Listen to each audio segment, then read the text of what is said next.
The whistle shrieked, slicing through the humid Virginia air. But Eli's feet froze.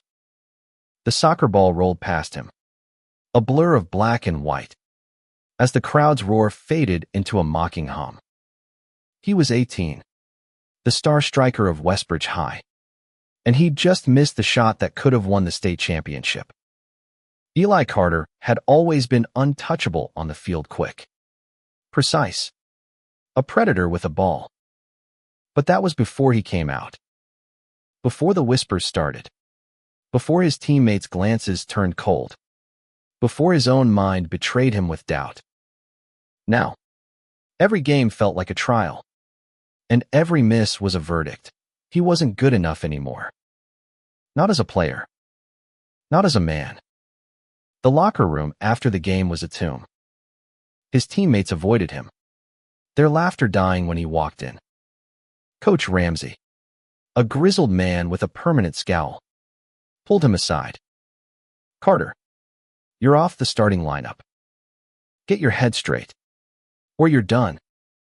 Eli nodded, his throat tight, and slipped out into the night. The rain stung his face, but it couldn't wash away the weight of their judgment or his own. He'd known coming out as gay would cost him. Westbridge, a small town nestled in the Shenandoah Valley, wasn't exactly a haven for acceptance. His parents, devout and traditional, had barely spoken to him since he told them. His father, a former Marine, had called it a phase. His mother just cried. Eli had hoped soccer, his sanctuary, would stay untouched. But the field had become a battlefield, and he was losing. The next morning, Eli woke to a text from his best friend, Mia, the team's goalkeeper and his only ally. "Meet me at the old pitch. Got something for you." The old pitch was a forgotten field on the edge of town, overgrown and abandoned. When Eli arrived, Mia was there, kicking a ball against a rusted goalpost. Beside her stood a stranger, a tall, lean guy with a buzz cut and a warm smile. "Eli, this is Lucas," Mia said, tossing the ball to him. "He's starting a new team. Thought you might want in." Lucas extended a hand. "Heard you're a hell of a striker. We could use you." His voice was steady, confident, but there was something else, he had knowing look, like he'd seen the same shadows Eli was running from. Eli hesitated. "What kind of team?" Lucas grinned. "A gay one. Well, queer and allies. No judgment. Just soccer. We're called the Outfielders." Eli's stomach twisted. A gay team. It sounded like a target painted on his back. But Mia's eyes were pleading, and Lucas's calm certainty was hard to dismiss. "Just try it," Mia urged. "One practice." That afternoon, Eli showed up at the Outfielders' practice, held in a borrowed community field in Richmond, an hour's drive from Westbridge. The team was a patchwork of players, men, women, non-binary folks, some openly queer, others allies. There was Jamie, a trans midfielder with a wicked left foot. Sarah, a lesbian defender who tackled like a tank. And Dev, a non-binary winger whose speed left Eli dizzy. They welcomed him with easy smiles. No questions asked. For the first time in months, Eli felt like he could breathe. Practice was intense, chaotic, and alive. Lucas, the team's captain, ran drills with a focus that rivaled Coach Ramsey's, but none of the venom. When Eli missed a shot, Lucas jogged over, clapping. "Nice try, man. Keep your eyes up next time." No blame, no shame, just advice. Eli scored on his next attempt, and the team erupted in cheers. The sound hit him like a wave, washing away the silence of Westbridge's locker room. But the real test came a week later, The outfielder's first match against a local rec league team. Eli stood on the field, heart pounding, the ball at his feet. The crowd was small, mostly friends and family, but their cheers felt different, genuine, untainted by expectation. He glanced at Lucas, who gave him a nod. "You got this, Eli." The whistle blew, and Eli moved. His body remembered what his mind had forgotten, the rhythm of the game, the thrill of the chase. He weaved through defenders, the ball an extension of himself. And when the moment came, he struck. The ball sailed past the goalkeeper, hitting the net with a satisfying thud. The outfielders roared, piling onto him in a chaotic hug. For the first time since coming out, Eli felt like he belonged. But belonging came with a cost.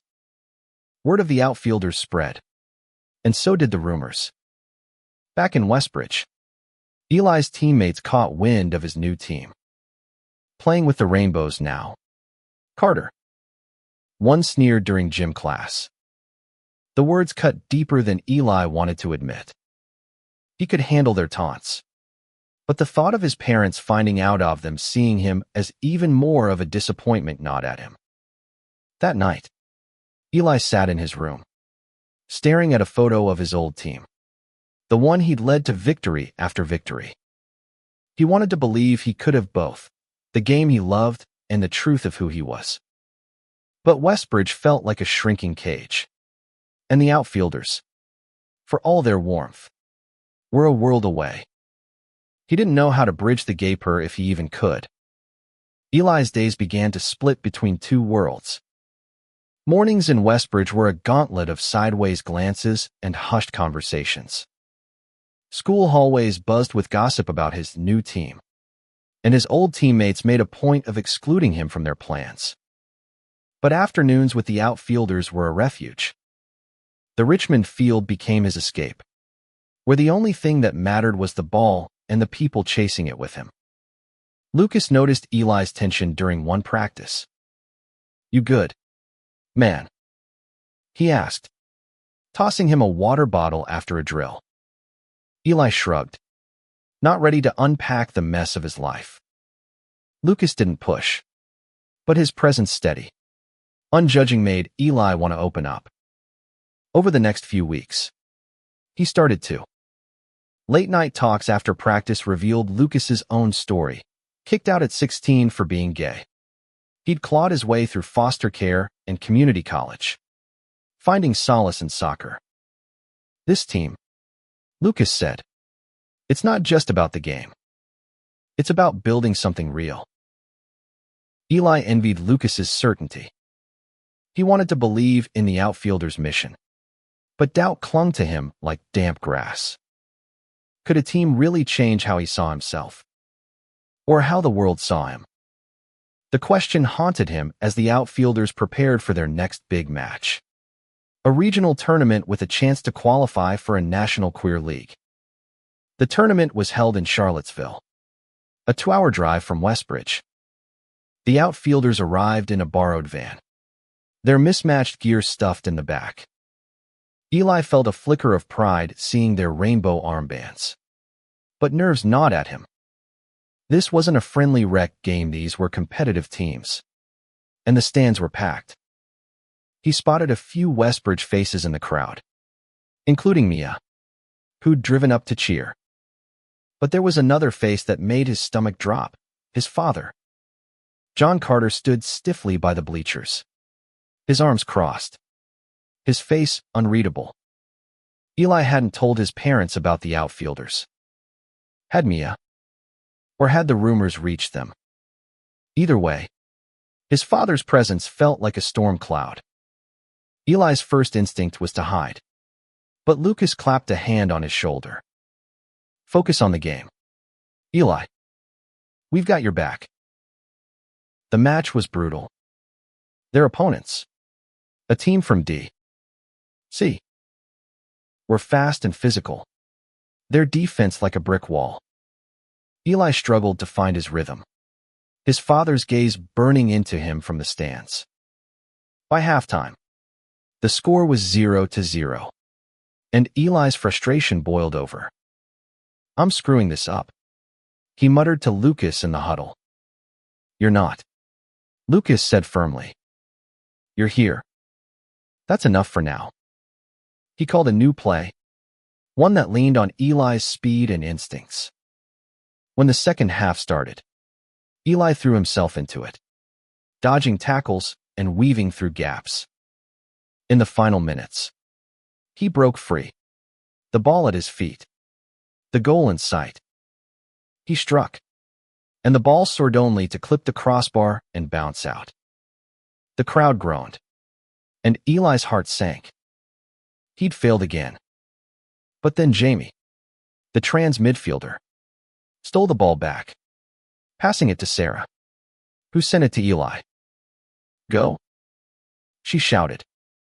Eli didn't think, ran, his legs burning, his mind clear for the first time all game. This time, his shot was true. The ball hit the net, and the outfielders won 1-0. The team swarmed him, their cheers drowning out the crowd. Eli glanced at the stands, searching for his father, but John was gone. The victory felt hollow without some any sign that his dad might understand. Mia ran over, hugging him.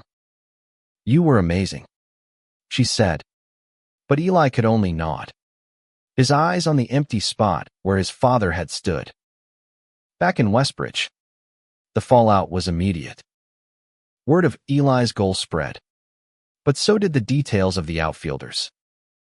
His teammates' taunts grew sharper, and his parents' silence grew heavier. At dinner, his mother avoided his eyes, and his father finally spoke. "Heard you're playing with those people," John said, his voice tight. "You think that's who you are now?" Eli's fork froze midway to his mouth. "It's just soccer, Dad," he said, but the lie tasted bitter. The outfielders were more than a team, they were a lifeline. But explaining that to his father felt impossible. The next outfielder's practice was a blur. Eli's focus was shot, his passes sloppy. Lucas pulled him aside after.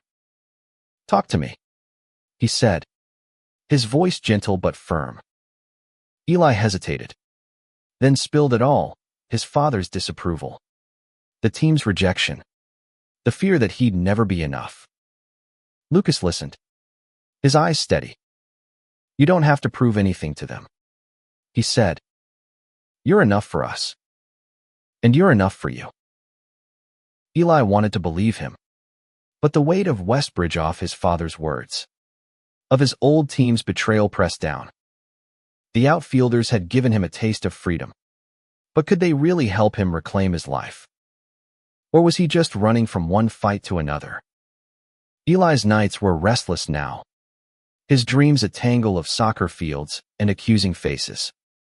He'd wake up gasping, the echo of his father's voice, "You think that's who you are now?" ringing in his ears. The outfielders had given him a place to belong, but Westbridge was a constant reminder of what he'd lost. School was worse. His old teammates had stopped hiding their disdain. During gym, one of them, a defender named Kyle, accidentally tripped him during a scrimmage. Hissing, "Freak." Eli hit the ground hard, his palms scraping the turf. He stood, brushing it off, but the word lodged in his chest like a splinter. Mia saw it happen and stormed over, her voice low and fierce. "Back off, Kyle, or I'll make you." Kyle just smirked, but he didn't push further.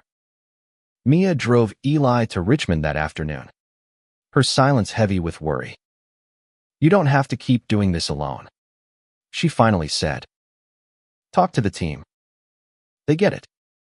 Eli nodded, but the idea of laying himself bare to the outfielders felt like another kind of exposure. He'd already lost so much, could he risk their respect? 2. At practice, the outfielders were gearing up for the next tournament match. a semifinal that could cement their spot in the National Queer League. The stakes were higher now, and so was the scrutiny. A local sports blog had picked up their story, calling them the Rainbow Underdogs. It was meant as praise. But to Eli, it felt like a spotlight he wasn't ready for.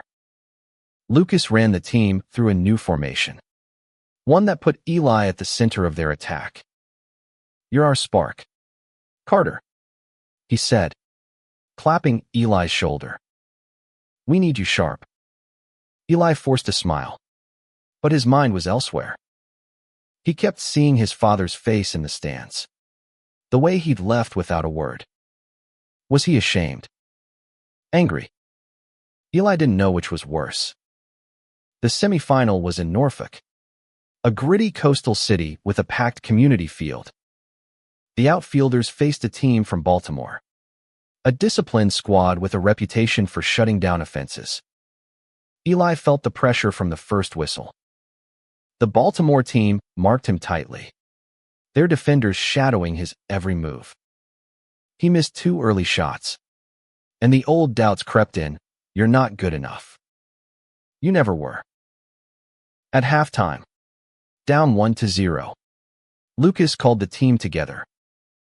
"We're not out of this," he said, his voice calm but electric. "Eli, you're holding back.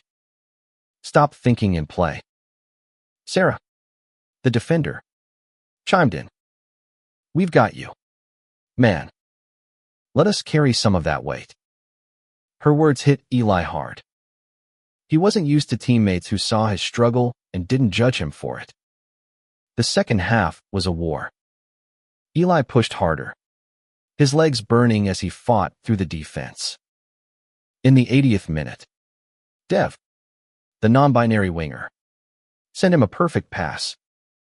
Eli didn't hesitate, he struck, and the ball curled into the top corner. The crowd erupted, and the outfielders tied the game. 5 minutes later, Jamie set up another play, and Eli scored again.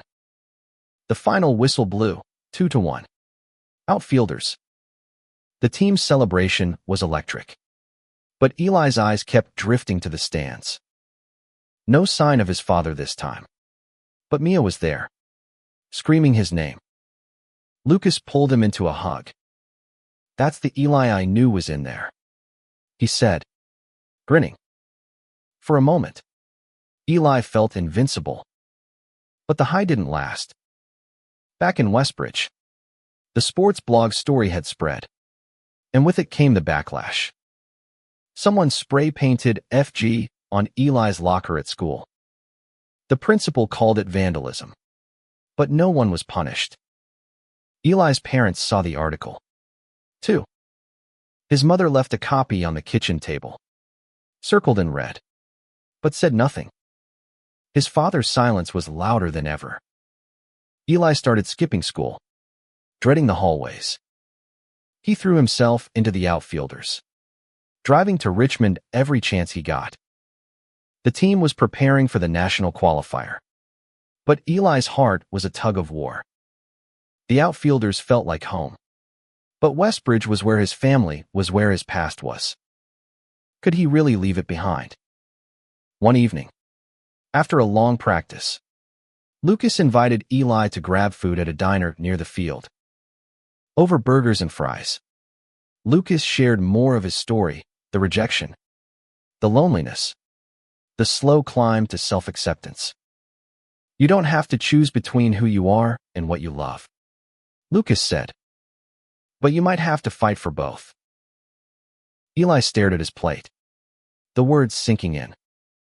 He wanted to fight, but the cost was steep. The national qualifier was in 2 weeks, and it would be the biggest stage the outfielders had ever played on. Eli knew his father would hear about it. He wasn't sure if he wanted him there or if he could handle him not showing up. The national qualifier loomed like a storm on the horizon. Eli trained harder than ever, his body aching but his focus razor-sharp. The outfielders were a unit now, their chemistry undeniable. Lucas's leadership, Jamie's precision, Sarah's grit and Dev's speed made them a force. But Eli felt the weight of being their striker, the one expected to deliver when it mattered most. Westbridge, though, was unraveling him. The graffiti on his locker wasn't a one-off. Notes appeared in his backpack.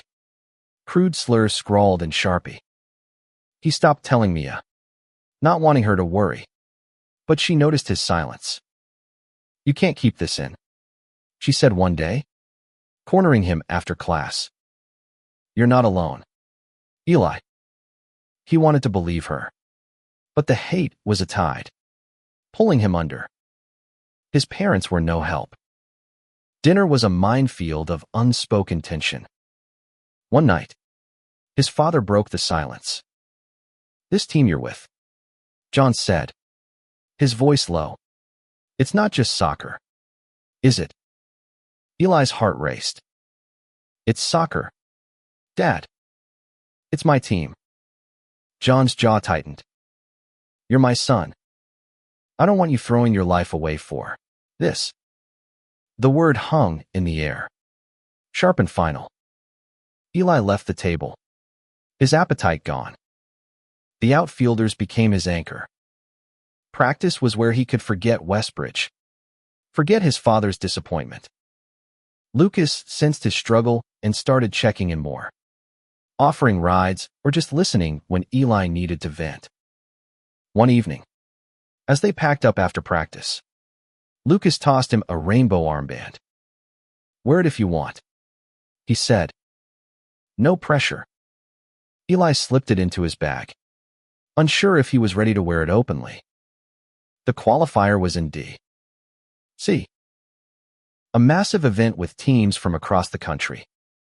The outfielders' first match was against a Seattle team, polished and aggressive. The field was electric, rainbow flags dotting the stands. Eli scanned the crowd, half hoping, half dreading to see his father. He wasn't there. The game was a grind.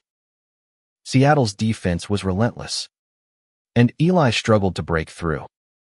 By halftime, the score was 0-0, and his frustration was palpable. In the locker room, Sarah pulled him aside. "You're carrying too much," she said.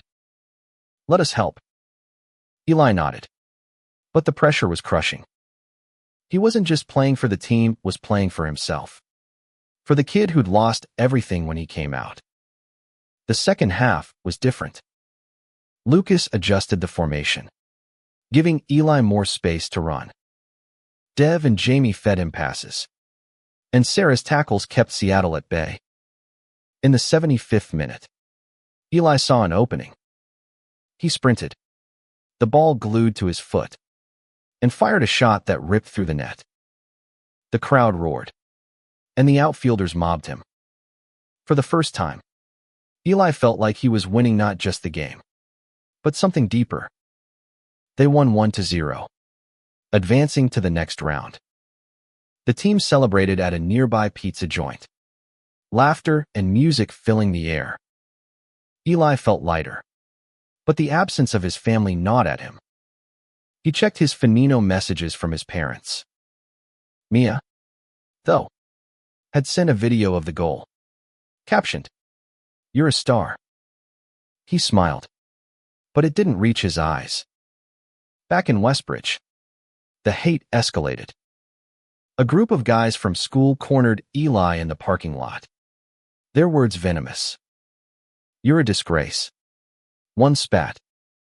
Eli clenched his fists but walked away, his heart pounding. He didn't tell the outfielders she didn't want their pity. But Lucas noticed the bruises on his knuckles, the way he flinched at sudden noises. "You don't have to go through this alone," Lucas said, his voice steady. Eli nodded, but he wasn't sure how to let anyone in. The next match was in a week, and the outfielders were one win away from the National League. Eli threw himself into training, desperate to prove he could rise above Westbridge's hate.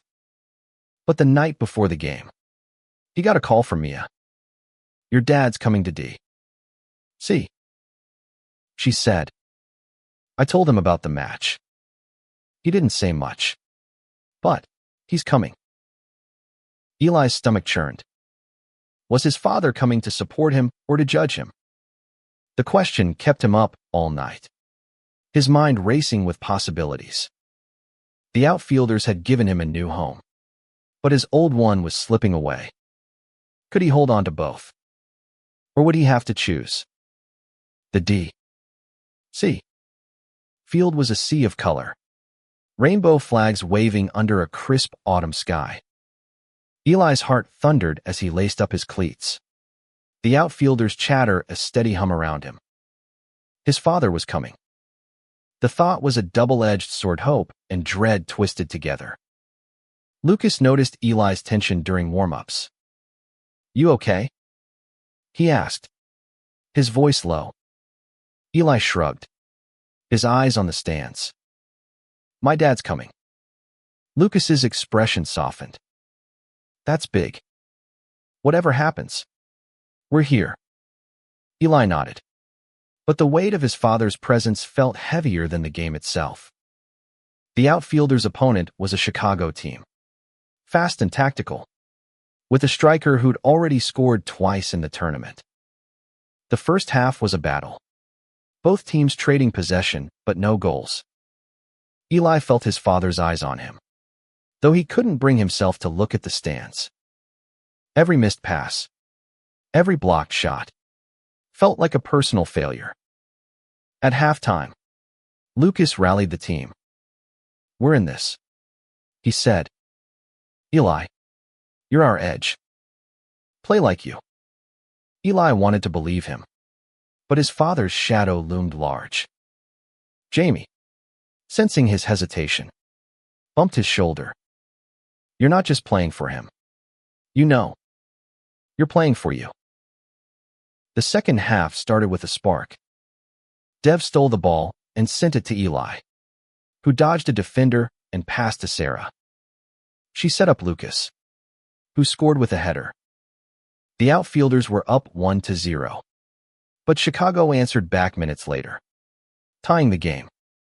Eli's frustration grew. Every move felt like it had to be perfect, like he had to prove something. In the final 10 minutes, the game turned frantic. Chicago pressed hard, but Sarah's defense held. Then, in the 88th minute, Jamie intercepted a pass and sent the ball to Eli. The field opened up, and for a moment, it was just him, the ball, and the goal. He didn't think about his father, or Westbridge, or the hate. He ran, his body moving on instinct, and struck. The ball sailed past the keeper, hitting the net with a clean snap. The outfielders won 2-1, securing their spot in the National League. The team erupted, piling onto Eli, their cheers echoing across the field. For the first time, Eli let himself feel the joy, untainted by doubt. He looked to the stands, searching for his father. John was there, standing alone, his face unreadable. Their eyes met, and Eli's heart skipped. Then John turned and walked away. The victory party was at a community center. Rainbow banners everywhere. Eli tried to join the celebration, but his father's exit gnawed at him.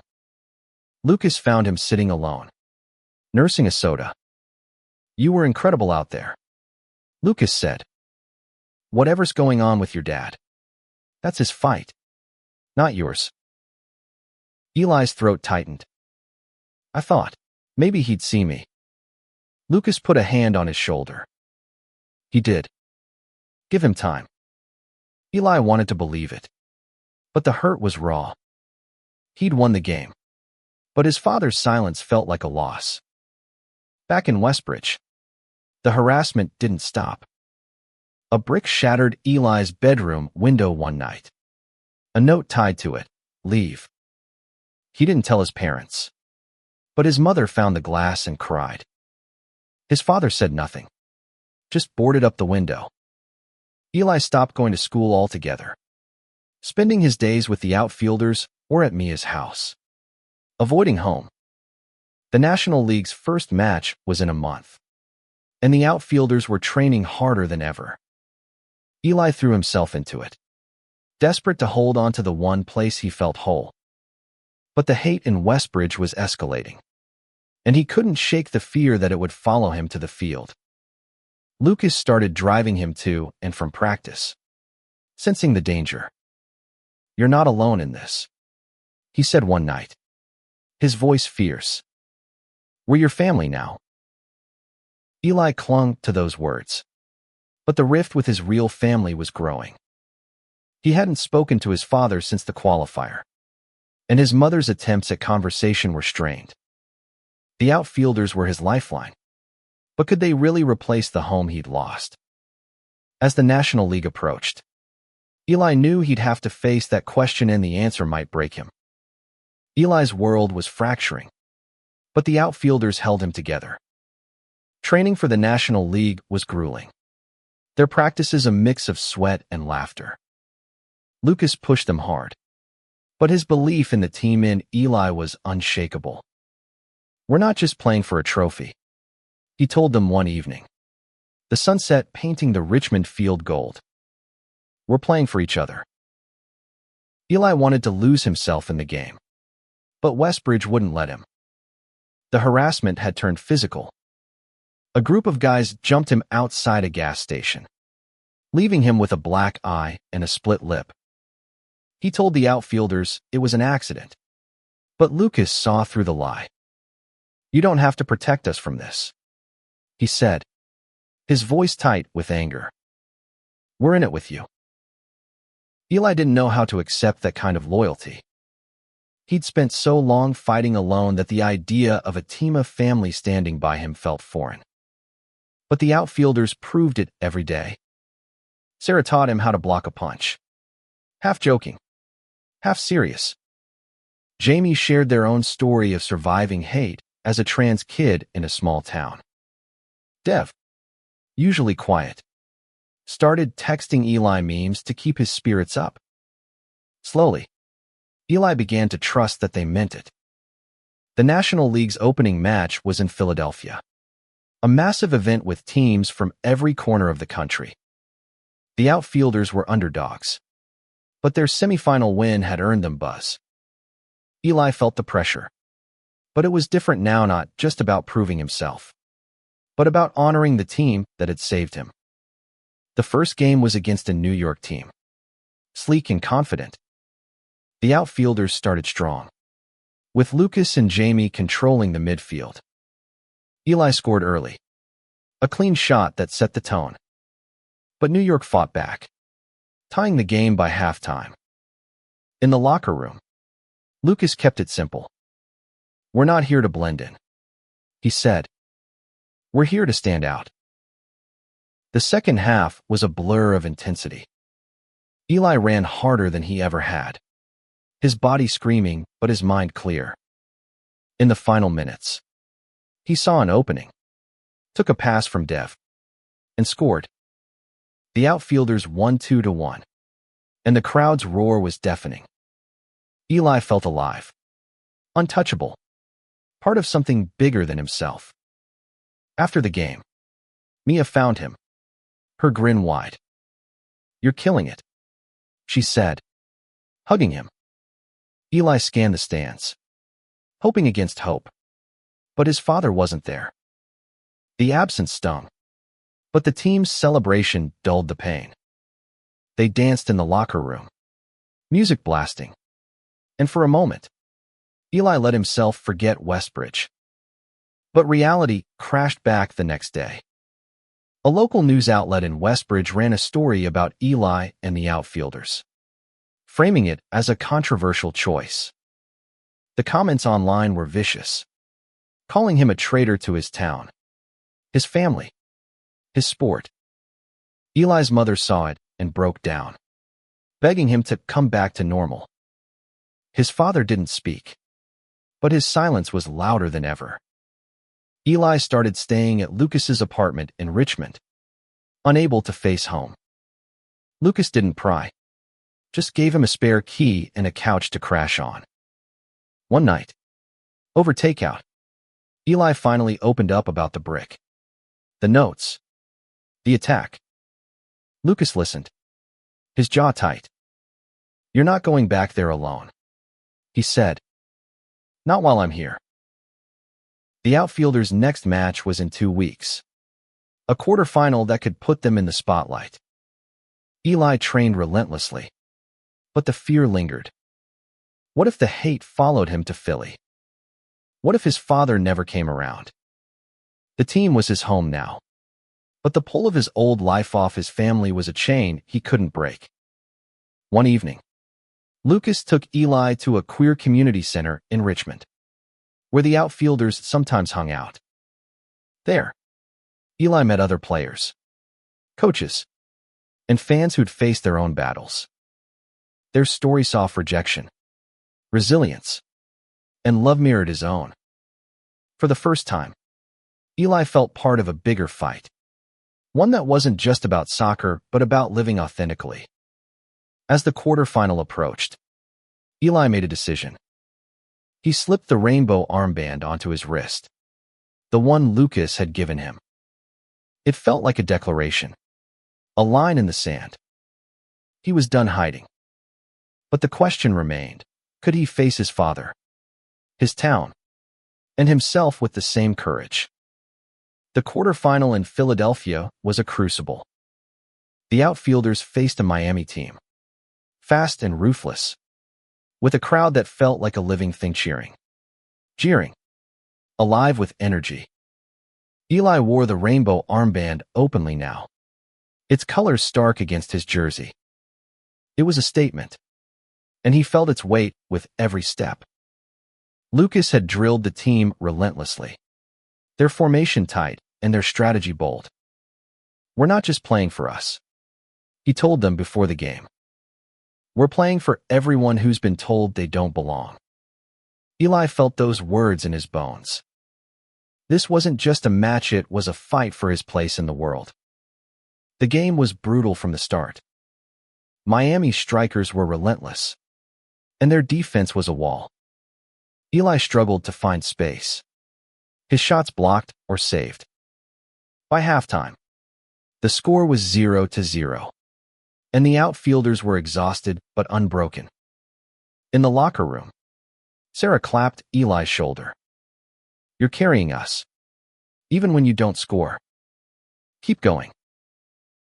The second half was a war of attrition. Eli's legs burned, but he pushed through, driven by the team's belief in him. In the 82nd minute, Dev sent him a long pass. Eli sprinted, outrunning 2 defenders, and struck. The ball hit the post, but Jamie was there, tapping it in. The outfielders led 1-0. 5 minutes later, Eli got another chance. This time, his shot was true, sealing a 2-0 victory. The team's celebration was wild, but Eli's eyes kept drifting to the stands. No sign of his father. Mia was there, screaming with pride, but the absence of John Carter was a void. Eli tried to focus on the win, on the team, but the hurt lingered. Back in Richmond, Eli stayed at Lucas's place, avoiding Westbridge. The harassment had quieted, but the scars remained. He started opening up to the team, sharing bits of his story during late-night talks. Jamie told him about their own journey, how soccer had been their refuge after being disowned. Sarah spoke of her fight to be accepted as a lesbian in a conservative family. Their stories wove a tapestry of resilience, and Eli began to see his own strength in theirs. The semifinal was in a week, and the outfielders were buzzing with possibility. They were one win away from the national championship, a stage no one had expected them to reach. But the closer they got, the more Eli felt the pull of his old life. He hadn't spoken to his parents in weeks, and the silence was a wound that wouldn't heal. One night, Lucas took Eli to a rooftop bar in Richmond. Just the two of them. The city sparkled below, and Lucas's presence was a quiet comfort. "You're not just a player to us," Lucas said, his voice soft. "You're family. Whatever happens with your dad, you've got us."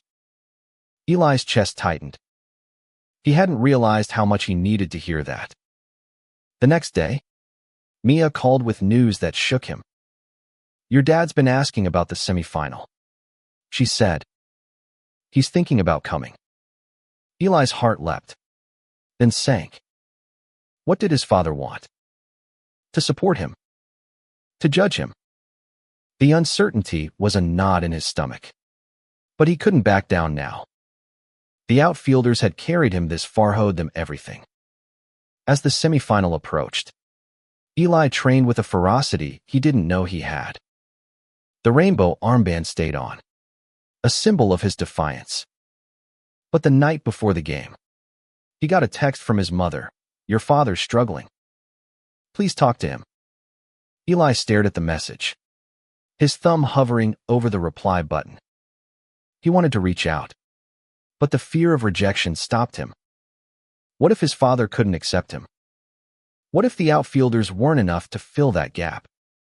The semifinal was in New York, a massive stadium packed with fans. The outfielders were underdogs again, facing a Los Angeles team with a flawless record. Eli stood on the field, the armband bright against his wrist, and scanned the stands. His father was there, in the same spot as D.C., his face still unreadable.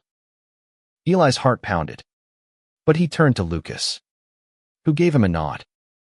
"Play for you," Lucas said. And for the first time, Eli believed he could. The New York Stadium was a coliseum, its lights blazing like 1,000 suns. The outfielders stood together, their rainbow armbands a quiet rebellion against the roar of the crowd. Eli felt his father's presence in the stands, a weight that both anchored and unsettled him. This was its semifinal, the chance to prove the outfielders were more than underdogs.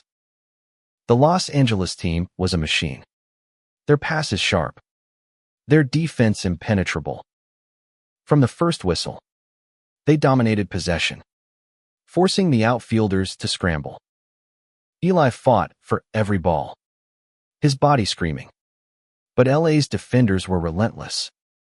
By halftime, the score was 0-0, but the outfielders were battered, their energy fading. In the locker room, Lucas's voice cut through the tension.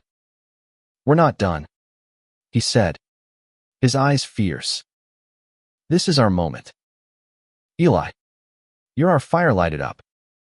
Eli nodded, his father's face flashing in his mind. He wanted to win, not just for the team, but to show John Carter who he was. The second half was a different beast. The outfielders found their rhythm, with Jamie and Dev weaving through LA's midfield. In the 70th minute, Sarah stole the ball and sent it to Eli. He sprinted, his heart pounding, and fired a shot that the keeper barely saved.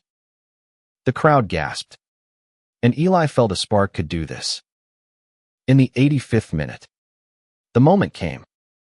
Lucas passed to Eli, who dodged a defender and saw the goal. His shot was perfect, curling past the keeper into the net. The stadium erupted, the outfielders piling onto him. They held the lead, and when the whistle blew, they'd won 1-0. The championship was theirs to chase. Eli looked to the stands. His father was still there, his expression softer now, but he didn't move.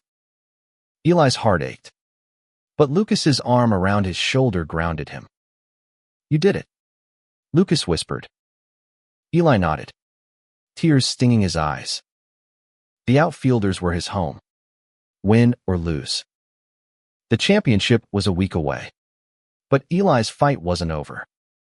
Back in Richmond, he finally faced his father. John was waiting in the driveway when Eli got home, his face lined with exhaustion. "I saw your game," he said, his voice rough. I don't understand all of this. But I saw you out there. You're still my son. Eli's throat closed. It wasn't acceptance. Not fully. But it was a start. I'm not changing who I am. Dad, he said, his voice steady. John nodded, his eyes wet. I'm trying. Eli. I'm trying. The championship was in Chicago, and the outfielders were ready. They faced a Boston team, fierce and unrelenting. The game was a war, tied 1-1 in the final minutes. Eli got the ball, his father's words echoing him trying. He ran, the field a blur, and scored the winning goal as the clock ran out. The outfielders were champions, and the crowd's roar was a tidal wave. After, Eli found his father in the stands. John pulled him into a hug. Awkward but real. I'm proud of you, he whispered. It wasn't perfect, but it was enough. The outfielders had given Eli more than a team feed, given him the courage to live his truth. He'd lost his place in Westbridge, but he'd won something greater, himself. Years later, Eli would look back on that season as the one that changed everything.